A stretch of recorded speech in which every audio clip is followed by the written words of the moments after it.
ছেলে হারিয়েছে, এখন বলছো আমার ছেলে ছেলে নয়, স্বয়ং ভগবান। তো ভগবানকে হারিয়ে যারা হারায় তাদের থেকে হতভাগ্য এই জগতে কে আছে যারা ভগবানকে পেয়ে হারায়। এই জন্য সান্ত্বনা ভাষা তুমি জানো না, তুমি এখনো বালক, এখানে জ্ঞান টিকে না, প্রবল স্রোতের খড়কুটো ভেসে যায়। এই জন্য কুন্তী দেবী জানতেন তিনি সর্বজ্ঞ, সর্বদা তার বিরাজিত ভগবান, কিন্তু তবু সেই স্বয়ং ভগবান হয়ে পাণ্ডবদের জন্য তিনি যা করেছেন, দেখুন ভগবানের সাথে সম্বন্ধটা করুন।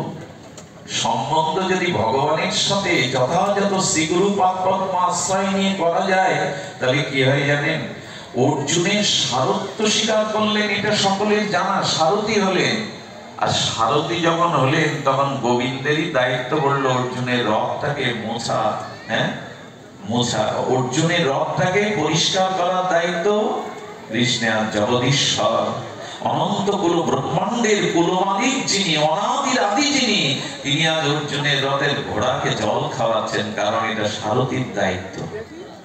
ভগবান জানিয়ে দিচ্ছেন আমার সাথে সম্বন্ধ করো, আমি তোমার রথের সারথীও হতে পারি, তবে তার মতো তো হতে হবে।